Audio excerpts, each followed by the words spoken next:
E nós vamos ler aqui capítulo 3 de Hebreus. Eu estou recapitulando, antes de nós entrarmos no capítulo 11, que fala sobre as pessoas que tiveram fé.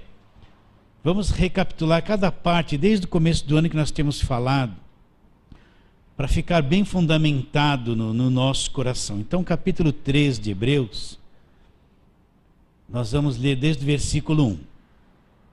Por isso, santos irmãos que participais da vocação celestial, considerai atentamente, olha como ele apresenta Jesus, o apóstolo e sumo sacerdote da nossa confissão. Quem ele é? Jesus, o qual é fiel àquele que o constituiu, como também o era Moisés em toda a casa de Deus. Jesus, todavia, tem sido considerado digno de maior honra, maior glória do que Moisés. Quanto maior honra do que a casa tem aquele que a estabeleceu. Pois toda a casa é estabelecida por alguém, mas aquele que estabeleceu todas as coisas é Deus. E Moisés era fiel em toda a sua casa, a casa de Deus, como servo, para testemunho das coisas que haviam de ser anunciadas. Cristo, porém, como filho em sua própria casa, a qual casa somos nós que guardamos firmes até o fim a ousadia e a exultação da esperança. Assim, pois, diz o Espírito Santo, se hoje ouvires a sua voz, não endureçais o vosso coração como foi na provocação, no dia da tentação do deserto, onde vossos pais me tentaram, pondo-me à prova e viram as minhas obras por 40 anos. Por isso me indignei contra essa geração e disse, estes sempre erram no coração. Eles também não conhecem os meus caminhos. Assim jurei na minha ira, não entrarão no meu descanso. Então, aquela velha pergunta, para quem foi escrita esta carta? Você tem que ter isso em mente. Se você não tiver claramente essa visão de que para quem foi escrita, você vai ter dificuldade de entender certas coisas. Então, quem são os hebreus? São os judeus que tiveram informação do Evangelho, né? Estavam crendo, recebendo o Evangelho. Pessoas nascidas debaixo da lei. Tinha Moisés como um grande herói nacional, porque Moisés realmente, foi aquele a quem Deus, através dele, trouxe a lei. E todo o Velho Testamento o povo viveu debaixo de lei. Então, quem são esses hebreus? Pessoas que desde criança aprenderam sobre Abraão, Isaac, Jacó, que iam no templo, né? Que tinham aulas com seus mestres, com seus líderes. O judaísmo era a religião da nação judaica, não é? Então essa gente que conhecia todo o Velho Testamento, eles têm todo o Velho Testamento na mente, no coração deles. Agora o escritor de Hebreus sabe disso. O escritor de Hebreus é alguém que conhece muito o Velho Testamento e está fazendo a transição com esse povo que está se abrindo para o Evangelho, tirando eles da lei do Velho Testamento e trazendo uma nova visão. A visão de Jesus Cristo, da nova aliança, apresentando Jesus como o sumo sacerdote, como o apóstolo. Ele está mostrando que Jesus veio cumprir todo o Velho Testamento. Ele é o Cordeiro de Deus, o último sacrifício do Velho Testamento.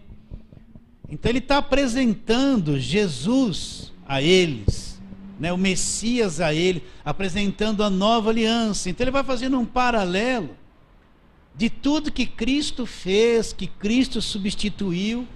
Ele vai falar muito de Moisés, comparando Moisés com Jesus Cristo, mostrando que Cristo é superior a Moisés, que a aliança que Cristo veio estabelecer é superior à aliança que Moisés estabeleceu, mesmo ela tendo vindo de Deus.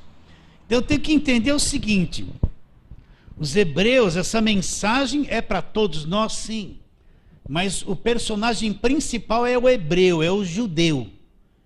Então, é uma coisa que está sendo falada a eles. Eu tenho que entender muito bem, para que eu possa compreender Hebreus com mais clareza. Então, como ele começa a carta? Olha lá. Nós vamos recapitular muitas vezes, a repetição é muito importante. Havendo Deus outrora falado muitas vezes e de muitas maneiras aos pais pelos profetas. Quem são os pais?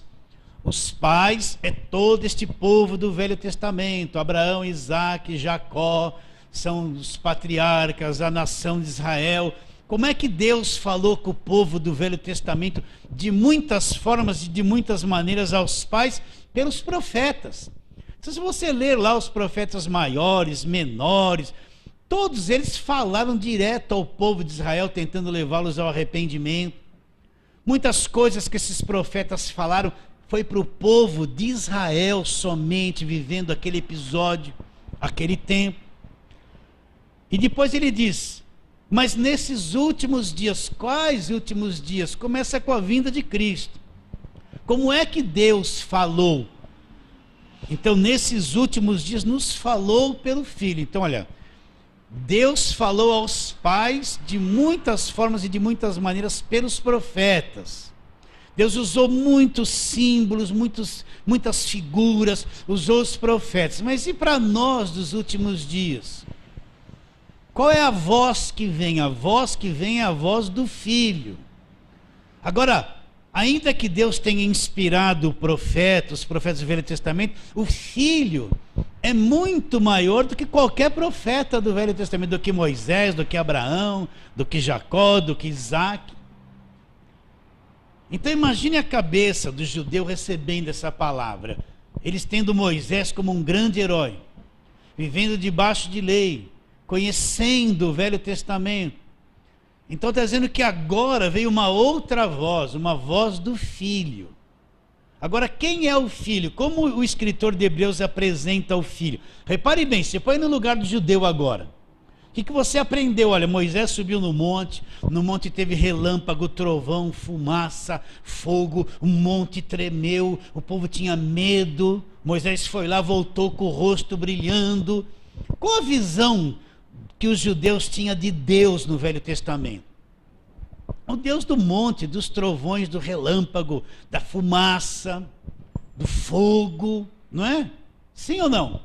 Porque ali no monte Deus deu a lei que governava a vida deles, a nação toda. Era a aliança que Deus fez com ele. Agora está dizendo que nesses últimos dias nos falou pelo Filho, a quem constituiu herdeiro de todas as coisas, e apresenta Cristo, esse Filho, como o que fez o universo. Então a cabeça deles, espera um pouquinho, então eu conheço Gênesis, e Deus criou o universo pela palavra e tal. Agora está dizendo que esse Filho que veio é a voz de Deus nos últimos dias, é o que criou todas as coisas. E como é que esse Filho veio? Ele não veio com relâmpago, não veio com trovão, não veio no monte, não houve tremor, não houve nada. Como o Filho veio? Ele veio, o Deus, o Verbo veio em forma de homem. Olha a diferença da manifestação de Deus na vinda de Cristo. Então, se a minha mente está voltada, é por isso que você vê muito corinho de fogo, de monte, de relâmpago. Você vê pessoas querendo subir no monte, vê coisa brilhar, vê fumegar. Você vê músicas que falam fumega, fumega. Fumega o quê? Uma mentalidade da visão de Deus do Velho Testamento. Você vê muita música que fala do fogo que sobe, fogo que desce, e a espada do anjo, todas as figuras do Velho Testamento. Mas não tem nenhuma visão do Verbo que se fez carne, do Deus da nova aliança. Não tem visão de Jesus Cristo. Vocês entendem isso que eu estou falando? Você não vê isso diariamente nas músicas, principalmente dos irmãos pentecostais. Para eles tudo é fogo. 500 graus de fogo puro, santo, e poder, e fumega, e monte, relâmpago, relampeja, né? Essa é a visão. Agora, o escritor apresenta Jesus, o Filho, como o Criador de todas as coisas. Como o Criador veio? Foi prometido no Velho Testamento, um Filho nos nasceu, ele veio em forma de homem. Então, o escritor já está tentando injetar na mente deles uma nova visão de Deus, do Cristo, em forma de homem, o verbo se fazendo carne, cumprindo lá Isaías 9, que o Filho seria dado. Vocês estão entendendo a diferença? Imagina um judeu de 50 anos, que passou lá pelas mãos de todos os mestres, nas escolinhas, que foi ao templo um monte de vezes, né? Que tinha todo aquele rigor do judaísmo. Agora ele está com 50 anos para ele entender e aceitar esse tipo de coisa.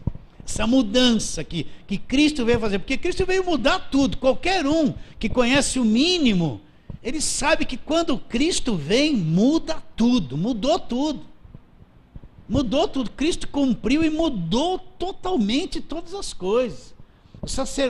Os levitas do Velho Testamento não tem mais razão de ser, nem tabernáculo, nem templo, mudou tudo, mudou todo aquele ritual.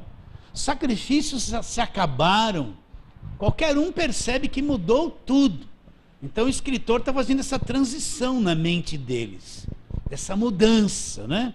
E olha lá, olha como ele apresenta Jesus. Ele, versículo 3, olha, ó, isso aqui é muito grande.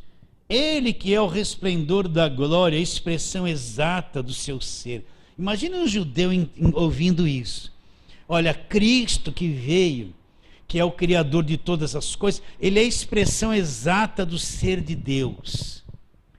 A expressão exata do ser de Deus. Olha o que mais ele fala. O resplendor da glória, ele é o brilho da glória de Deus. Só por revelação que eles vão entender, abrir o coração para crer nisso. Caso contrário, não vão. Eles vão ficar com o rosto de Moisés brilhando, o relâmpago do Monte Sinai. Eles vão ficar. Ele que é o resplendor da glória, a expressão exata do seu ser. Olha lá, sustentando todas as coisas pela palavra do seu poder. Depois de ter feito a purificação de pecado. Então, ele está dizendo que esse Filho sustenta todas as coisas pela palavra do seu poder. Então, imagina a mente deles lá em Gênesis 1, Deus disse, haja luz e tal, e Deus sustenta todas as coisas. Agora esse Filho que é o sustentador, o escritor está direcionando tudo para Jesus. Ele é a expressão da glória de Deus, expressão do ser de Deus, e o sustentador de todas as coisas. Vocês estão entendendo isso ou não? Agora olha o que ele fala no final do versículo 3. Depois de ter feito a purificação dos pecados, assentou-se à destra da majestade nas alturas. Ele apresenta aqui agora os pecados purificados, o sacrifício perfeito de Jesus Cristo, que realmente removeu o pecado, purificou o pecado e foi uma coisa eficaz, perfeita e não se repete. Está mostrando aqui o fim dos sacrifícios pelo pecado.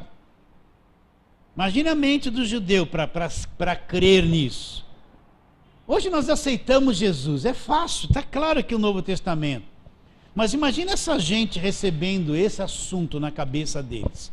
E depois ele fala, olha lá, agora ele vai apresentar Jesus como superior aos anjos. Tendo-se, versículo 4, tornado tão superior aos anjos, quanto herdou mais excelente nome do que eles. Agora, o escritor vai fazer um paralelo. Por quê? Porque houve muitas manifestações de anjo no Velho Testamento. E o judeu cria em tudo isso. Então ele vai mostrar que Jesus também, que é o resplendor da glória de Deus, é muito superior a anjos, aos anjos. Então olha o que ele diz, versículo 5. Pois a qual dos anjos disse jamais, tu és meu filho, hoje te gerei, e outra vez, eu lhe serei pai, e ele me será filho. E novamente, ao introduzir o primogênito do mundo, olha o que Deus ordena. E todos os anjos de Deus o adorem. Deus manda que todos os seus anjos adorem a Jesus Cristo. Só recebe adoração quem é Deus. Versículo 7. E ainda quanto aos anjos, diz, aquele que aos seus anjos faz ventos e aos seus ministros labaredas de fogo. Mas acerca do Filho, ó Deus, ele trata o Filho de, ó, o teu trono, ó Deus, é para todos sempre. Cetro de equidade, cetro do seu reino. Agora olha o filho, amaste a justiça, odiaste a iniquidade. Por isso Deus, o teu Deus te ungiu com óleo de alegria como a nenhum dos seus companheiros. E ainda, no princípio, Senhor, lançaste os fundamentos da terra, e os céus são obra das suas mãos. Eles perecerão, tu, porém, permaneces. Sim, todos eles envelhecerão qual veste. Também qual manto os enrolarás, e como vestes serão igualmente mudados. Tu, porém, és o mesmo, e os teus anos jamais terão fim. Ora, qual dos anjos disse, jamais, assenta-te à minha direita até que eu ponha os seus inimigos por estrado dos seus pés? Não são todos eles espíritos ministradores enviados para serviço a favor dos que hão de herdar a salvação? Então, ele mostra aqui a superioridade de Cristo sobre qualquer anjo. Cristo é o Criador de todos os anjos. Cristo é superior, não se adora anjo. Lembra que nós já estudamos Colossenses? Tinha alguns que prestavam culto a anjos, não é?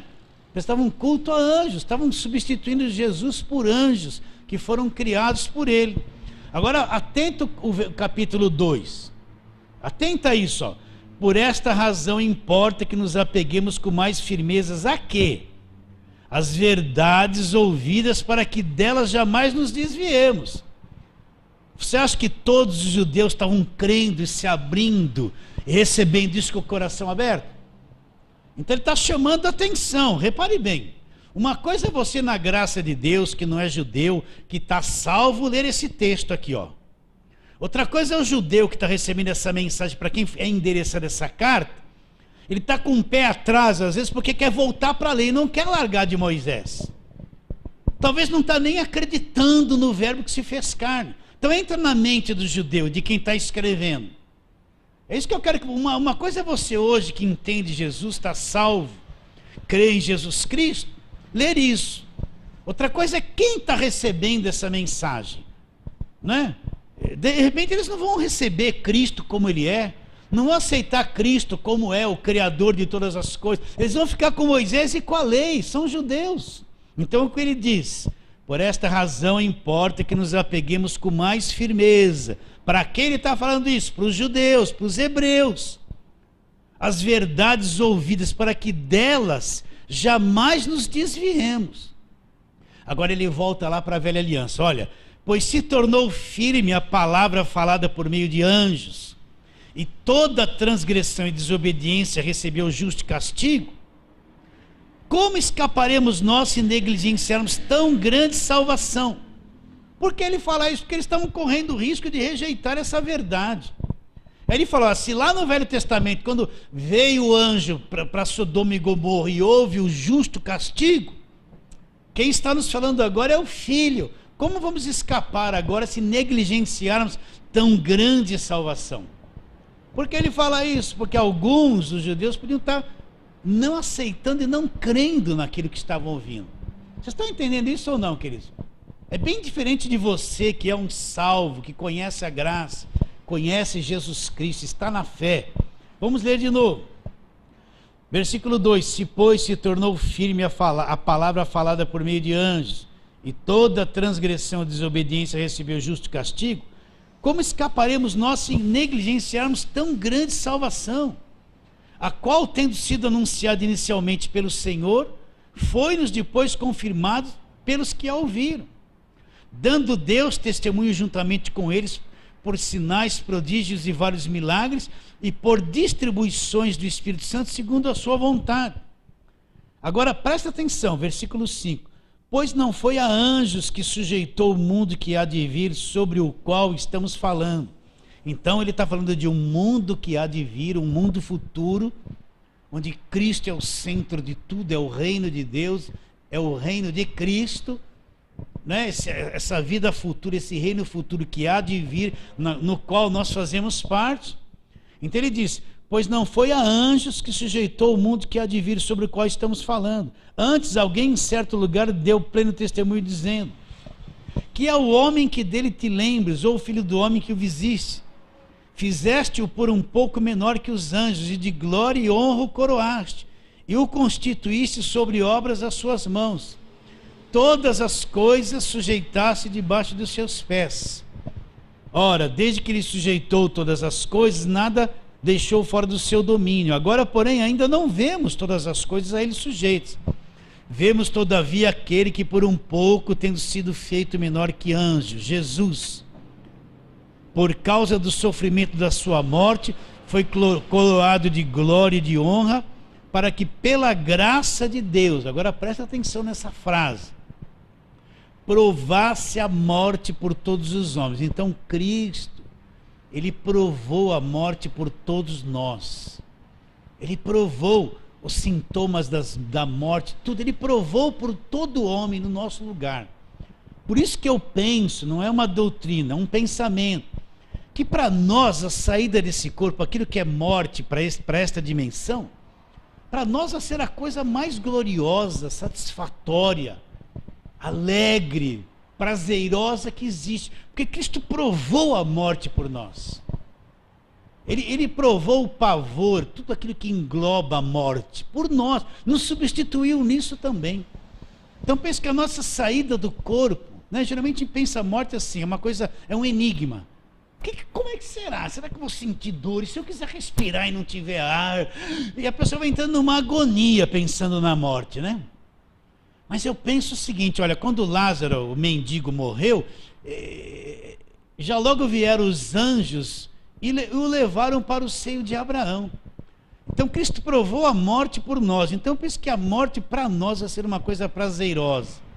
A hora que você sair, o teu espírito, tua alma, sair desse corpo, nós vamos já ver aquilo que nós temos sempre pregado. O mundo espiritual, creio que como Lázaro veio anjos, virão anjos, nós vamos entrar nessa dimensão sem medo, sem sofrimento. Talvez o corpo fique ali agonizando um pouquinho, mas carne é carne. Agora que Cristo provou a morte por todos nós, ele provou a morte por todo homem. Olha lá, versículo 10. Porque convinha que aquele por cuja causa e por quem todas as coisas existem, conduzindo muitos filhos à glória, aperfeiçoasse por meio de sofrimento o autor da salvação deles. Então, isso é uma coisa meio estranha, olha, Cristo foi aperfeiçoado, Cristo é o autor da nossa salvação, ele foi aperfeiçoado por meio dos sofrimentos. Continuando, pois tanto o que santifica, como os que são santificados, todos vêm de um só. Por isso é que ele não se envergonha de lhe chamar irmãos, dizendo, aos meus irmãos declararei o teu nome. Cantar-te-ei louvores no meio da congregação, e outra vez, eu porei nele a minha confiança ainda. Eis aqui estou eu e os filhos que Deus me deu. Visto, pois, que os filhos têm participação comum de carne e sangue, desses também ele igualmente participou, para que por sua morte, nós falamos muito isso, destruísse o que tinha o poder da morte, a saber o quê? O diabo, e livrasse a todos que pelo pavor da morte estavam sujeitos à escravidão por toda a vida. Pois ele evidentemente não socorre a anjos, mas socorre a descendência de Abraão. Por isso convinha que em todas as coisas se tornasse semelhante aos irmãos, para ser misericordioso e fiel. Olha quem ele é, sumo sacerdote nas coisas referentes a Deus, e para fazer a propiciação pelos pecados do povo, pois naquilo que ele mesmo sofreu, tendo sido tentado, é poderoso para socorrer os que são tentados. Está bem claro essas coisas na tua mente até aqui ou não? Sim ou não? Está bem claro? Você está entendendo melhor Hebreus com mais clareza, a voz direcionada ao povo judeu? Nós vamos ver certas coisas aqui que não se encaixam para nós não somos os judeus. Vocês estão entendendo? É uma palavra atual isso aqui, mas agora eu tenho que entender, para quem está recebendo a carta, o que ele está vivendo, o que se passa no coração dele, o escritor que está escrevendo, se eles estão crendo ou não naquilo que estão recebendo. Agora, o que apresenta aqui no capítulo 3? Agora, o escritor vai fazer um paralelo entre Moisés e Jesus Cristo. Repare bem o que eu tenho dito. Moisés era um herói nacional, recebeu a lei, viu Deus, voltou com o rosto brilhando, Toda a nação vivia debaixo dessa aliança da lei trazida por Moisés. Agora o escritor vai mostrar que Cristo é superior a Moisés. Ou o judeu vai ficar na tradição, quantas vezes Jesus foi questionado, né? Eles diziam que nós temos por pai Moisés, né? Quantas vezes eles rejeitaram Jesus Cristo? Você vai ver em Mateus, Marcos, Lucas e João. Eles apoiavam-se muito em Moisés, porque Moisés era um herói nacional, era um grande personagem do Velho Testamento para o povo judeu. Agora ele vai mostrar que Cristo é superior a Moisés. Então, se Cristo é superior a Moisés, a voz de Cristo, que Cristo veio instituir, é muito superior ao que instituiu Moisés, muito mais elevado. Por isso que eu falo sempre, uma igreja que pega, um líder que pega a igreja hoje, fica só no Velho Testamento, na lei, nos profetas, né? Abraão, Isaac e Jacó, ano de José, ano de Esther, vai encher a cabeça do povo da velha aliança. E eles ficam cegos para a nova aliança, não enxergam a grandeza de Jesus e do que Jesus Cristo fez. Eles estão batalhando as batalhas do Velho Testamento, na mente deles eles ainda estão construindo muros, cercando cidade, rodeando, e não conseguem entender a nova aliança, a glória de Jesus Cristo. Então vamos ler capítulo 3. Por isso, santos irmãos, que participais da vocação celestial,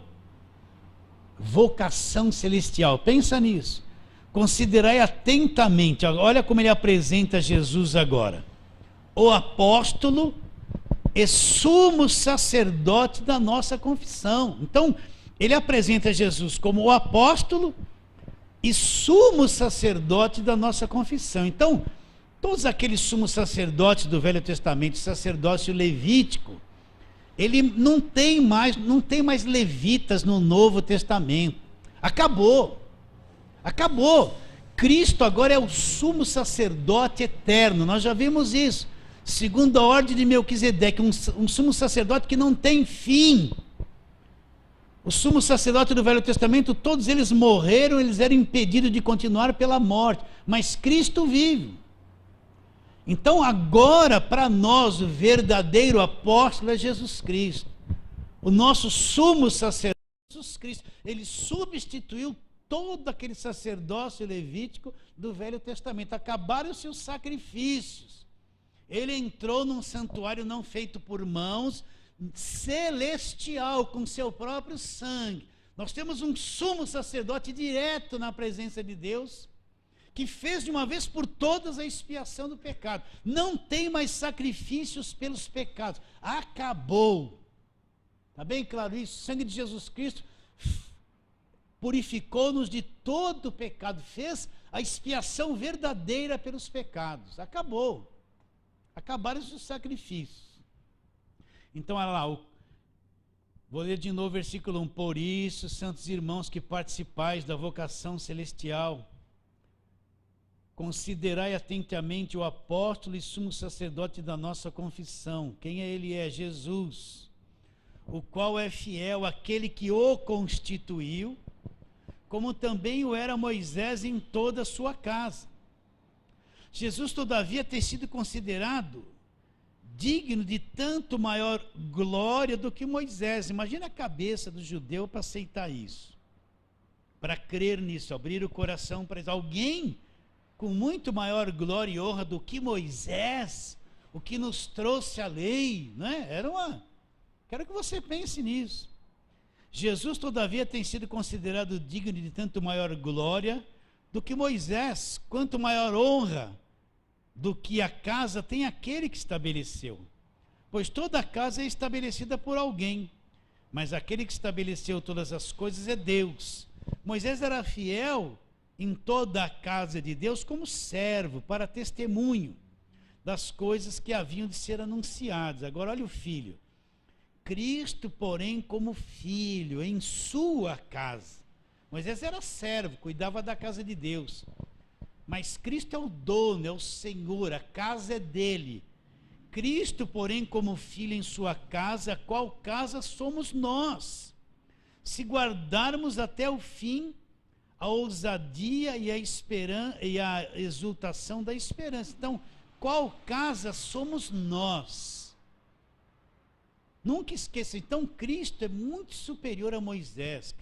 Moisés era um servo, Cristo é o filho, é o dono da casa. Tá bem claro isso na sua mente? Agora, por que ele fala assim?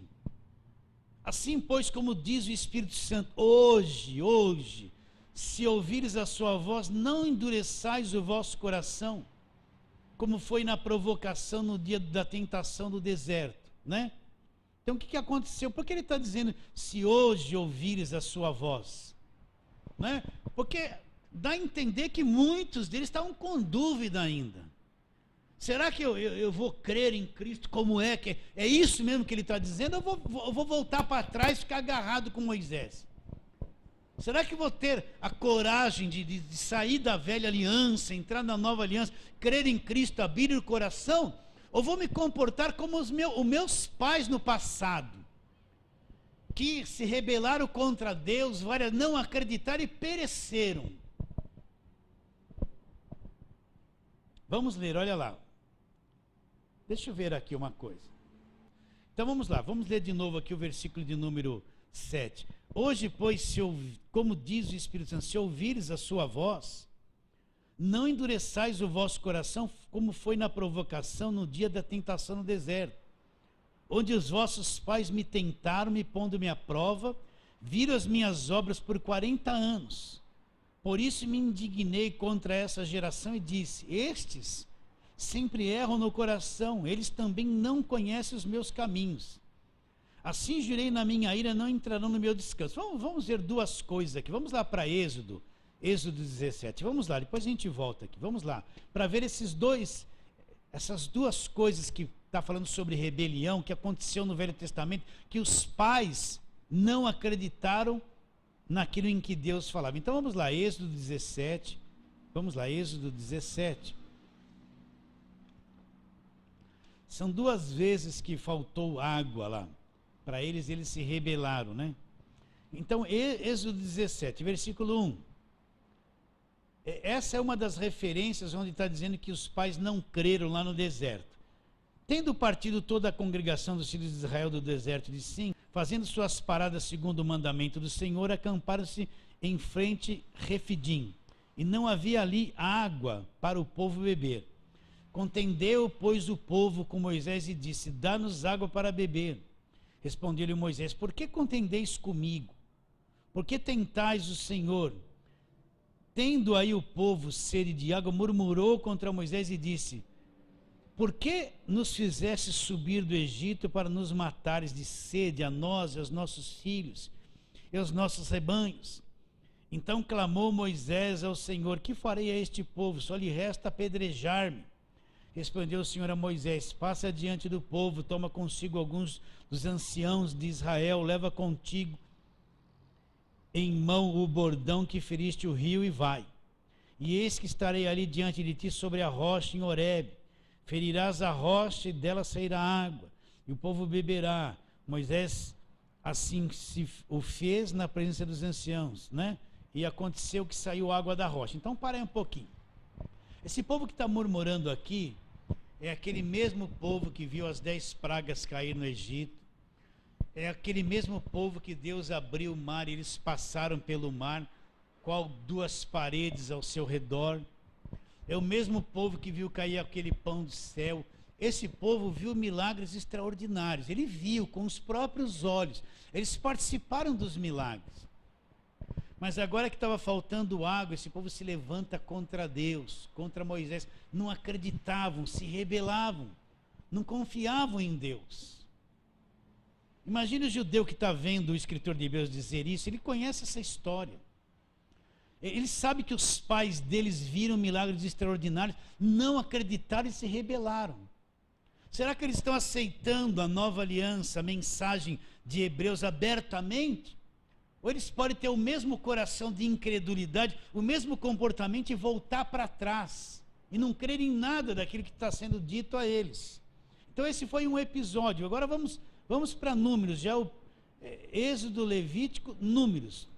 outro episódio igual. Eles já tinham bebido água no capítulo 20. Já tinha saído água da rocha, o milagre já tinha acontecido. Agora, do versículo 2 em diante, eles estão numa mesma situação. Em Números 20, versículo 2: não havia água para o povo, então se ajuntaram contra Moisés e contra Araão. E o povo contendeu com Moisés e disseram: antes tivéssemos perecido quando inspiraram os nossos irmãos perante o Senhor. Por que trouxeste a congregação do Senhor a esse deserto para morrermos aí, nós e os nossos animais? A mesma fala. E por que nos fizeste subir do Egito para nos trazer a este mau lugar que não é de cereais, nem de figos, nem de vides, nem de romãs, nem de água para beber? Então Moisés e Arão se foram diante do povo à porta da tenda da congregação e se lançaram sobre o seu rosto, e a glória do Senhor apareceu. Disse o Senhor a Moisés: toma o bordão, ajunta o povo, tu e Araão, teu irmão, e diante dele falai a rocha, e dará a sua água, e assim tirareis água da rocha, e dareis de beber à congregação e aos seus animais. Então Moisés tomou o bordão de diante do Senhor, como tinha ordenado. Moisés e Araão reuniram o povo diante da rocha. Moisés disse: ouvi agora, rebeldes. Por causa disso Moisés não entrou na terra. Porventura faremos sair água desta rocha para vós outros? Moisés levantou a mão e feriu a rocha 2 vezes com seu bordão, e saíram muitas águas, e bebeu a congregação e os seus animais. Então, novo episódio a quem Hebreus está se referindo. O povo está numa mesma situação. Lá atrás já tinha saído água da rocha, agora a mesma necessidade, e o povo duro de coração não acredita, se rebela, não aceita viver comendo maná, se levanta contra Deus, se levanta contra Moisés. Volta lá para Hebreus agora, onde nós estamos. Os hebreus conheciam bem essa história. Então ele fala: se hoje vocês ouvirem a voz, né? O que eles estavam ouvindo? Que Moisés era inferior a Jesus, né? Moisés era inferior a Jesus. Capítulo 3, versículo 7. Assim, pois, como diz o Espírito Santo, se hoje ouvires a sua voz, não endureçais o vosso coração. Aí ele vai citar os casos que aconteceram no deserto que acabamos de ler. Versículo 12. Eles ouviram: Jesus é superior a Moisés. Olha, Deus nos falou pelo Filho. O Filho é a expressão do ser de Deus, é a glória do ser de Deus. O Filho é superior a anjos. O Filho se assenta no trono, os anjos adoram o Filho. O Filho veio substituir todas as coisas. Versículo 12. Tendo, pois, cuidado, irmãos, jamais aconteça haver em qualquer de vós perverso coração de incredulidade, que vos afaste do Deus vivo. Pelo contrário, exortai-vos mutuamente cada dia durante o tempo que se chama hoje, a fim de que nenhum de vós seja endurecido pelo engano do pecado. Por que ele está dizendo isso? Cuidado, porque alguns ainda poderiam não estar acreditando nessa mensagem. Está tendo o mesmo comportamento que aquele povo teve no deserto. Viram coisas, ouviram, rejeitaram, tiveram um coração de incredulidade. Vocês estão entendendo o que eu estou dizendo ou não? Para quem ele está alertando para ter cuidado? Para esses judeus aqui, que podiam estar rejeitando essa mensagem de Jesus Cristo. Jesus superior a Moisés? Vamos ler de novo 12. Tendo cuidado, irmãos, jamais aconteça haver em qualquer de vós perverso coração de incredulidade que vos afaste do Deus vivo. Pelo contrário, exortai-vos mutuamente a cada dia durante o tempo que se chama hoje, a fim de que nenhum de vós seja endurecido pelo engano do pecado, porque nos temos tornado participante de Cristo, se de fato guardarmos até o fim a confiança que desde o princípio tivemos. Enquanto se diz: se hoje ouvir a sua voz. Qual era a voz de Deus para eles ali? Olha, é o Filho superior a Moisés, o apóstolo, o sumo sacerdote, acima dos anjos, o Criador de todas as coisas, veio estabelecer uma nova aliança. Ele é maior que Moisés. Ele é o dono da casa. Moisés era servo, ele é dono. Vocês vão abrir o coração, crer ou vão se fechar? Vão ser incrédulos como vossos pais lá na velha aliança. Versículo 15. Enquanto se diz, se hoje ouvir a sua voz, não endureçais o coração como foi na provocação. Que provocação? Lá no deserto, acabamos de ler. Os quais... Ora, quais os que tendo ouvido se rebelaram? Não foram de fato todos os que saíram do Egito por intermédio de Moisés? E contra quem se indignou por 40 anos? Não foi contra os que pecaram, cujos cadáveres caíram no deserto? E contra quem jurou não entrarão no meu descanso, senão contra os que foram o quê? Desobedientes. Vemos, pois, que não puderam entrar. Por que não puderam entrar? Porque não acreditaram. Então, meu irmão, a fé é uma coisa importantíssima, muito importante. Os judeus podiam rejeitar essa mensagem, mas aqueles que entrariam, que creriam, entrariam no descanso de Deus. Agora ele entra no capítulo 4. Nós estamos só recordando, tá? Para chegar lá no 11 de novo. Capítulo 4. Olha o descanso de Deus aqui, ó. Presta bastante atenção. Temamos, portanto, que sendo nos deixada a promessa de entrar no descanso de Deus. Quem é o nosso descanso? Nosso sábado é Jesus, é o descanso de Deus. Suceda aparecer que alguns de vós tenham falhado, porque também a nós foram anunciadas as boas obras, como se deu com eles. Com eles quem? Aquele pessoal da velha aliança. Mas a palavra que ouviram não lhes aproveitou, visto não ter sido acompanhada pela fé naqueles que a ouviram. Eles ouviram a palavra? Ouviram. Viram os milagres? Viram. Porém, aproveitou alguma coisa aquilo? Para eles não acreditaram. Eles não acreditaram. Nós, porém, que cremos, o que acontece?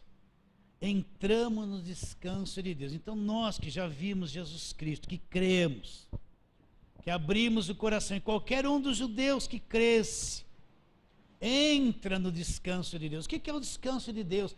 Tudo já está feito. Jesus Cristo veio, cumpriu tudo, fez o sacrifício perfeito, fez a expiação dos pecados, destruiu o diabo, nos libertou do império das trevas, desfez a parede da separação. Nós não somos salvos por nenhuma obra, nem por guardar a lei, por nenhuma coisa que a gente pode produzir. Não é por esforço próprio, por vigília, por jejum, por dízimo, por oferta. Não é por nada disso. Nós já somos salvos pela graça de Deus. Nós já deixamos de tentar fazer coisas para ser salvo, ou para ser libertos, porque já fomos libertos pelo poder de Deus. Já deixamos de ficar fazendo 1001 obras para manter a salvação. Já entramos no descanso de Deus, que é Jesus Cristo. Você já entrou no descanso de Deus? Acabou o problema, agora é viver pela fé. E viver não essa fé humana. A fé humana, eu falo direto isso. A fé humana é isso, me dá aquilo, resolve o meu problema. Está cheio de fé humana sendo pregada. A fé humana é aquela que busca interesse humano. A pessoa quer exercitar fé para a lei de gestos, para ter vantagem em tudo nessa vida. Isso não é a fé bíblica. Isso é a fé humana, que o indivíduo só quer ter solução. Quero emprego, quero casa, quero cura, quero me dá. Deus resolve tudo. Isso é fé humana. A fé bíblica é você se apoiar naquilo que Cristo fez. Viver pela fé em Cristo, entrar no descanso de Deus naquilo que Cristo já fez. E viver em paz com Deus, reconciliado até o fim, seguir Cristo até o fim, apoiado no que Ele fez, e nada mais, desconfiando de qualquer obra que a carne possa produzir, porque não serve para manter a nossa salvação, acreditando o quê? Que Cristo nos salvou, e a responsabilidade dele nos manter salvo até o fim. Porque nenhum de nós consegue manter-se salvo por conta própria. Aceita isso? Nós, porém, que cremos, versículo 3, entramos no descanso de Deus. Assim jurei na minha ira, não entrarão no meu descanso. Embora, olha, agora você, vê se você entende isso aqui. Talvez é difícil entender, olha. Vou ler de novo o 3. Nós, porém, que cremos, entramos no descanso de Deus, conforme Ele tem dito. Assim jurei na minha ira, não entrarão no meu descanso. Você tem coração para entender? Olha, embora certamente as obras estivessem concluídas desde a fundação do mundo. Então presta atenção. Quando o mundo estava sendo fundado, tudo já estava pronto, feito, realizado. Tudo. É difícil entender isso, né? Deus não tem surpresa. Você pensa que Deus ficou surpreso que o homem caiu? Adão pecou. Ele já sabia que isso ia acontecer. E permitiu. Mas você vai ver que o Cordeiro, que é Cristo, foi morto antes da fundação do mundo. Deus não é pego de surpresa. Você pode aceitar isso que eu estou te dizendo? Ou é difícil de entender? Deus sabia de tudo. Alguma pessoa pode perguntar assim, mas por que Deus deixou Adão pecar? Já tinha um projeto, Deus sabia que isso ia acontecer e deixou. Mas antes da fundação do mundo, já tinha um projeto do Cordeiro de Deus que tira o pecado do mundo. A Bíblia diz que Cristo morreu antes da fundação do mundo, já estava tudo concluído. Aceita isso, pastor. Aí a nossa mente humana vai falar assim, não, tem alguma coisa de errado. Não, não tem nada de errado. A mente humana é difícil entender as coisas de Deus. Os caminhos de Deus são muito altos para nós. Então tudo, Deus está no controle. Nós não estamos crendo num Deus pequeno que...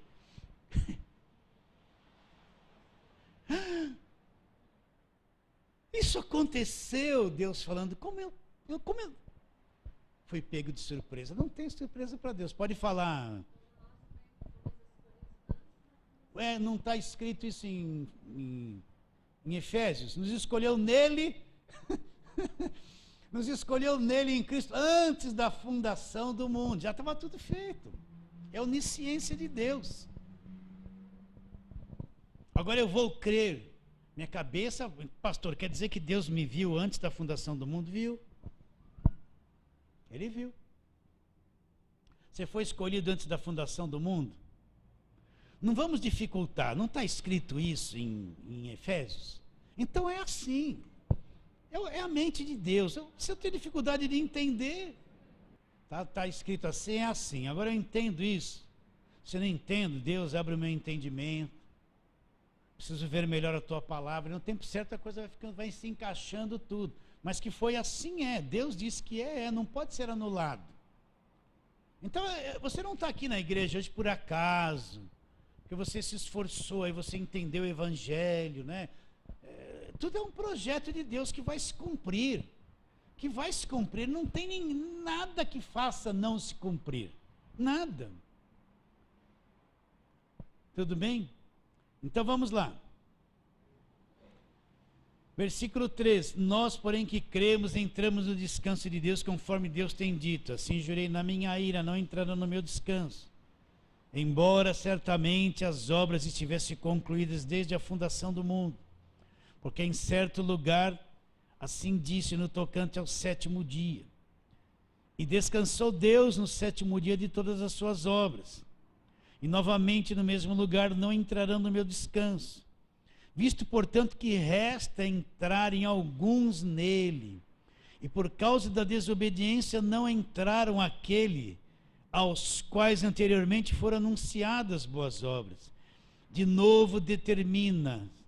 certo dia, hoje falando por Davi, muito tempo depois, segundo antes fora declarado, hoje se ouvires a sua voz, não endureçais o vosso coração. Ora, se Josué lhes houvesse dado descanso, não falaria posteriormente a respeito de outro dia. Então, Josué introduziu o povo na terra, mas eles entraram no descanso de Deus? Não entraram, a terra era uma terra física, os inimigos continuaram tudo lá. Versículo 9, portanto resta um repouso para o povo de Deus, porque aquele que entrou no descanso de Deus, olha, entenda esse versículo 10, porque aquele que entrou no descanso de Deus, também ele mesmo descansou das suas obras, como Deus das suas. Você entendeu isso ou não? Se você entrou nesse descanso de Deus que é Cristo, Então você mesmo descansou das tuas obras. Você não está mais se matando de fazer coisas para ser salvo, para ser aceito por Deus, para manter a salvação. Você não está se matando de fazer coisas. E Deus me ouve, eu estou aqui fazendo isso, o Senhor precisa me ouvir. Quanto mais eu faço, aí que Deus vai me ouvir. Não. Deus nos ouve, nós já entramos no descanso de Deus. As únicas obras que nós fazemos são obras boas, assim mesmo, manchada pela nossa carne, porque nós somos defeituosos. Mas já entramos no descanso de Deus, nós já estamos em Cristo, guardados, salvos, protegidos, já temos a vida eterna, justificados, filhos, reconciliados com Deus, não é? Regenerados, já nascemos de novo, fomos comprados com o sangue de Jesus Cristo, estamos guardados pelo poder de Deus, estamos no descanso de Deus, não estamos mais nos debatendo para alcançar aquilo que já foi dado gratuitamente em Cristo. Está bem claro isso, queridos? Já entrou no descanso de Deus? Aí vão falar assim, mas você é muito parado, você não faz jejum, você não está pagando preço, você não está na igreja de segunda a segunda, você não sobe do monte, você não tem um monte de envelope para fazer voto, você não faz sacrifício, e você é frio. Não. Nós já deixamos essas obras mortas de lado. Já entramos no descanso de Deus, nós vivemos pela fé no que Cristo fez, estamos agarrados em Cristo, fundamentados nele, apoiados nele, arraigados nele, somos um espírito com ele. Está bem claro? Então eu não vou passar uma noite sem dormir, me matando para me achegar a Deus, para melhorar alguma coisa, não é? Para me alcançar um benefício de Deus, ou tentar forçar Deus, eu vou ficar sem dormir, Deus. Aí eu vou falar assim, ó, Jacó lutou a noite toda com o anjo, eu não te largarei se você não me abençoar, vou passar a noite toda aqui lutando com o anjo, psicologicamente, né? E só pela manhã que vai vir a bênção. Eu não vou lutar com anjo nenhum, eu não sou Jacó. Tem nada a ver com Jacó que teve que lutar com o anjo, que ele era um enganador, fez um monte de trapaça. Não, eu não vou lutar com o anjo, passa a noite toda. Não, hoje eu estou no descanso de Deus, eu vou dormir em paz. Quantas vezes eu me matava de trabalhar a semana inteira, ia lá na vigília, se eu ajoelhava eu dormia, até roncava, estava quebrado de sono. Me matei a semana toda de olhar, aí ficava encostado numa parede gelada, tentando não dormir, porque eu tinha que fazer uma vigília para melhorar as coisas, para abrir a porta, sabe? E não enxergava o evangelho, sacrifício de tolo. Vai sair na internet, tem gente que vai gostar e uns que não vão. Vigília é sacrifício de tolo, passar uma noite toda acordada se matando, se esmurrando, para tentar melhorar, abrir uma porta e desconsiderar a porta que Jesus já abriu. Quantas esses 40 dias de jejum, vivia que nem uma vareta. Jejum e oração para você ficar poderoso, essa casta não sai se não tiver em jejum e oração. Eu só ia comer 8 horas da noite, nem ficava com uma vareta. Para quê? Essa casta não sai, mas em nome de Jesus, sai! Ele falou isso antes da cruz, depois da cruz, toda a autoridade me foi dada no céu e na terra. Obra morta, fica sem comer, é asceticismo, judiar da tua carne, penalizar você para tentar ser melhor para Deus. Obra morta. Então você vê hoje um monte de imposição, faça vigília, faça isso, fica sem comer, suba no monte, desce, vai para Israel, vai lá, sofre, né? Paga preço, você vai ser melhor para Deus, você vai abrir a porta pela tua fé, e nega a porta que Cristo já abriu, nega Cristo. Se o meu desespero, as minhas obras é que abre porta, então eu não acredito que Cristo abriu a porta para mim na cruz do Calvário, vou me matar de fazer coisas. Versículo 10, pois aquele que entrou no descanso de Deus, também ele mesmo descansou das suas obras como Deus das suas. Esforcemo-nos, pois, por entrar no descanso. Por quê? Porque, olha o outro extremo, a fim de que ninguém caia segundo o mesmo exemplo de desobediência. Então aquele povo do Velho Testamento não acreditou em Deus. Eles já tinham visto sair água da rocha. Eles estavam de novo na mesma briga, na mesma rebelião. Eles já não tinham bebido água da rocha, era só falar: Deus, o Senhor pode fazer de novo esse milagre. E Deus faria. Mas Moisés, por que não trouxe aqui? Vamos voltar para o Egito, não tem melão, não tem carne, esse pão vil. Sempre na incredulidade, não acreditando, não entraram no descanso de Deus. Então aquele que não entra no descanso de Deus, mesmo exemplo de desobediência, voltar para trás, né? Continuando. Porque a palavra de Deus é viva e eficaz. É mais cortante do que qualquer espada de 2 gumes. Alma e espírito não é a mesma coisa, olha lá. E penetra até o ponto de dividir alma e espírito. A palavra é tão profunda que ela divide o mundo emocional, essa alma caída do homem natural para cá, e o que é espírito para lá. Ela põe as duas coisas nos seus devidos lugares. Divide alma e espírito. E diz: juntas e medulas, é apta para discernir os pensamentos e propósitos do coração. E não há criatura que não seja manifesta na sua presença. Pelo contrário, todas as coisas são descobertas e patentes aos olhos daquele a quem temos de prestar contas. Então, entra no descanso de Deus, viva pela fé. Às vezes a nossa carne é traidora, ela quer se preocupar.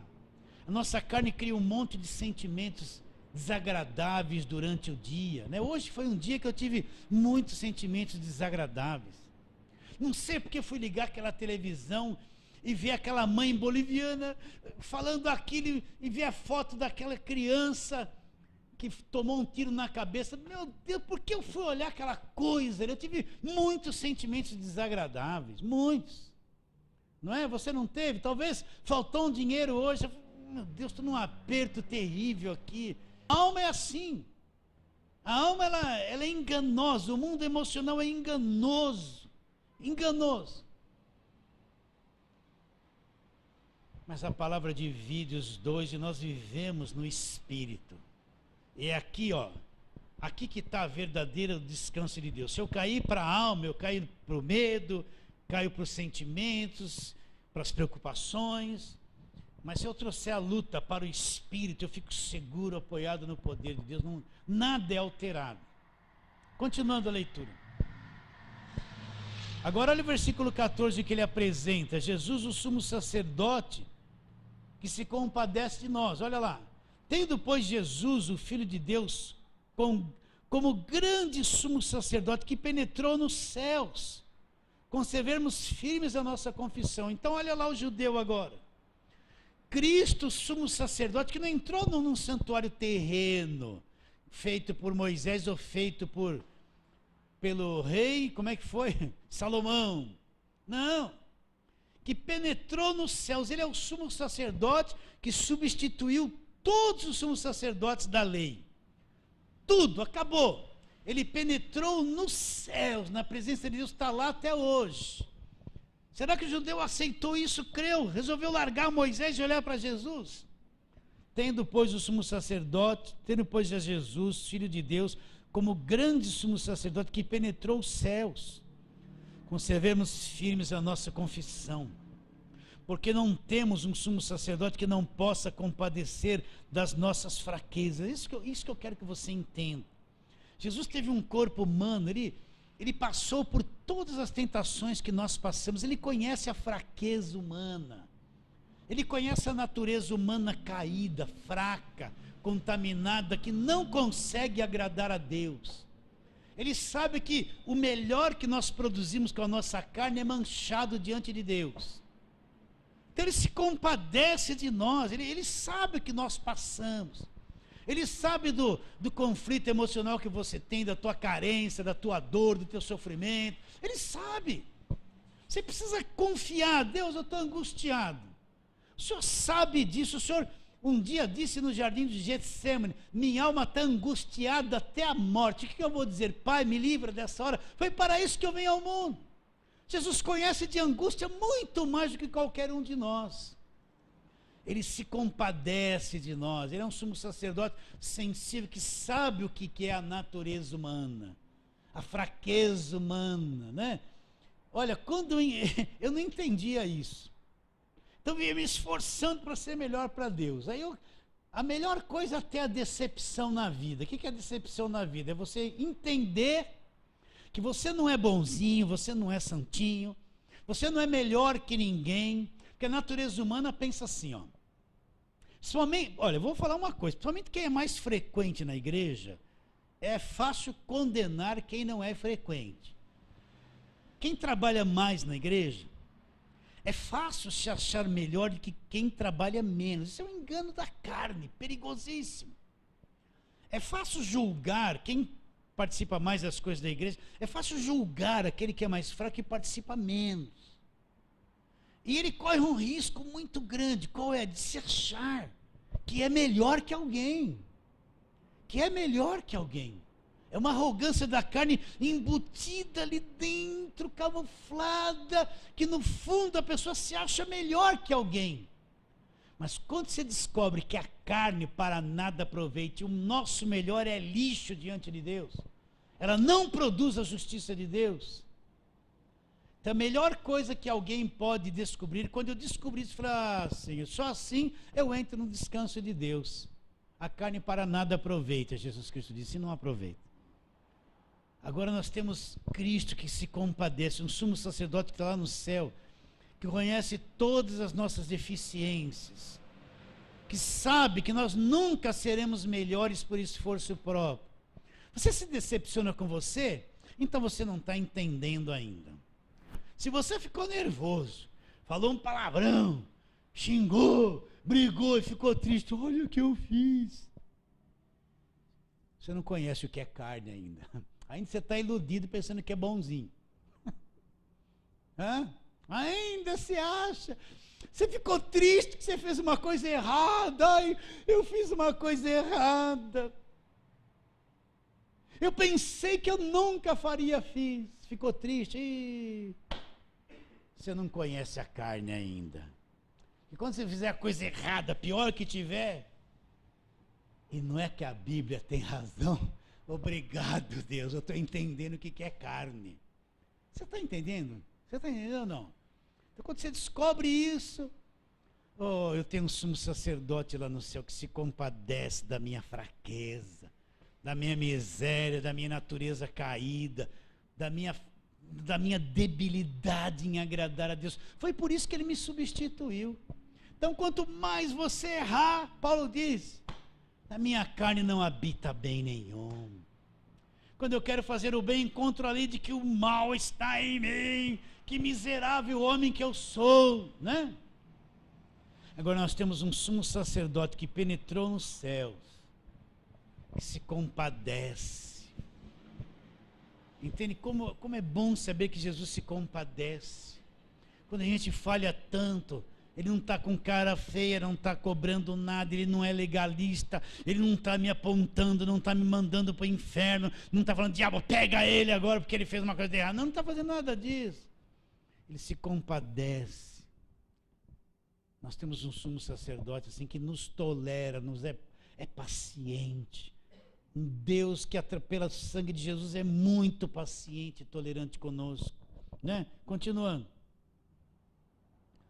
Porque não temos, já vou terminar já, porque não temos sumo sacerdote que não possa compadecer-se das nossas fraquezas, não é das nossas virtudes. Foi ele mesmo tentado em todas as coisas a nossa semelhança, mas sem pecado. Agora, acheguemo-nos, portanto, confiadamente junto ao trono da graça. Então você se vê cheio de fraqueza.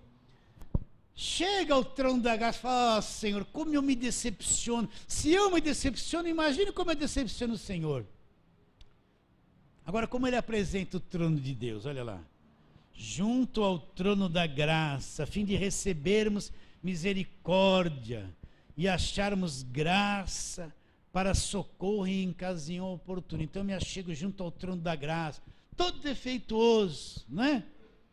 E recebo essa grande misericórdia de Deus todo dia, essa misericórdia que se renova cada manhã, né? encontro esse socorro, esse perdão, essas coisas que vêm de Deus. Estou seguro nas mãos de Deus, né? Agora, se esses hebreus não crescem nisso, voltassem para trás, para a lei, para Moisés, como eles entenderiam essas coisas? Eles não acreditariam nem na expiação dos pecados, que uma vez foi feita por Jesus Cristo. E a semana que vem nós vamos ler o capítulo 5. O sacerdote de Cristo é superior ao sacerdócio da antiga aliança. Ele vai falar, já vou responder. Ele vai mostrar o quê? Que Cristo é um sacerdote muito superior a tudo que foi feito de sacerdote no Velho Testamento. Pode falar, Nilson.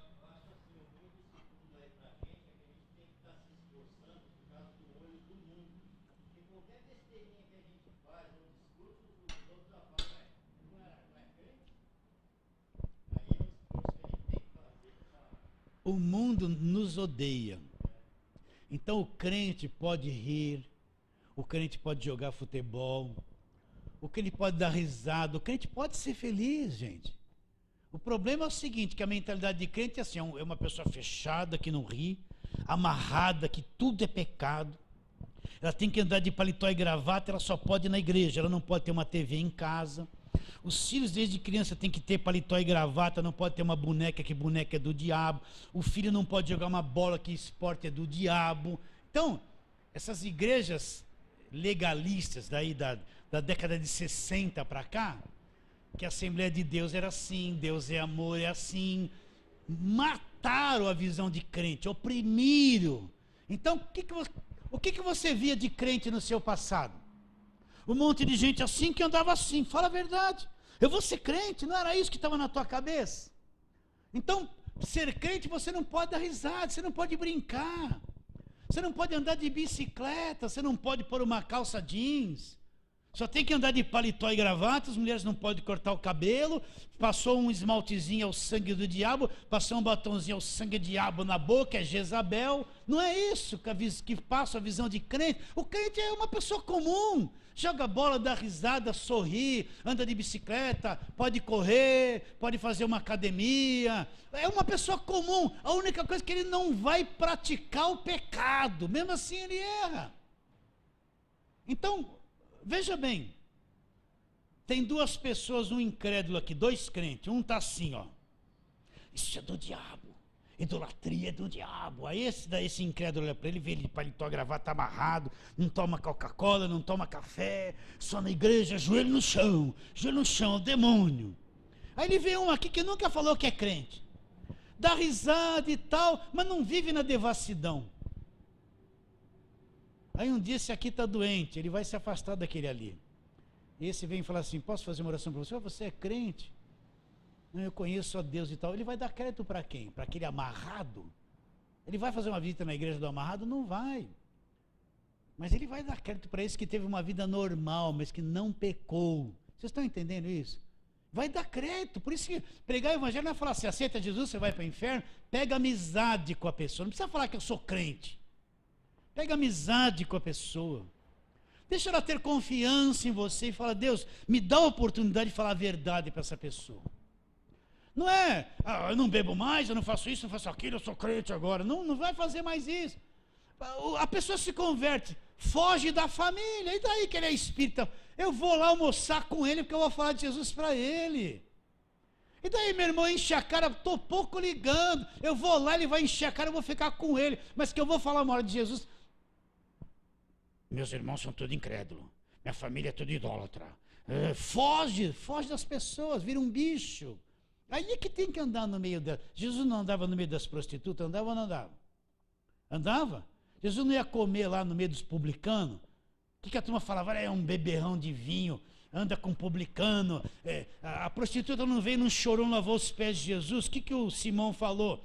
Se fosse profeta, saberia que mulher é essa. Que aí odiou o que Jesus Cristo fez. Jesus falou assim, olha, eu entrei na tua casa, Simão, você não me deu água para os pés, porque todo visitante, quando chegava na casa de rico, tinha servo para lavar o pé do convidado que vinha. Simão não fez isso. Ela falou, ó, essa daí lavou os pés, meus pés com a lágrima dela. Muito são os perdoados os seus pecados, porque muito amou. Então o crente é feliz, gente. O crente não é um cara amarrado, bitolado, cego. Agora, o crente não é alguém que vive no pecado de ponta a ponta. Ele está sujeito ao pecado. Mas ele é alguém que vai influenciar alguém na hora certa. Por isso não fuja dos parentes. Só não vai encher a cara com eles. Mas você está no meio deles, dá risada. Você é livre. Você está entendendo ou não? Então a visão de crente que passaram na década de 60, 70, começou a cair isso em 80, é aquela visão do crente só de paletó e gravata. A mulher com cabelo desse tamanho, com a perna para fora, não rapa a perna. Não era isso? Tudo andar, passar aquele monte na rua, com aquela cara tudo assim, ó. Parecia um pinguim, gente. Sim ou não?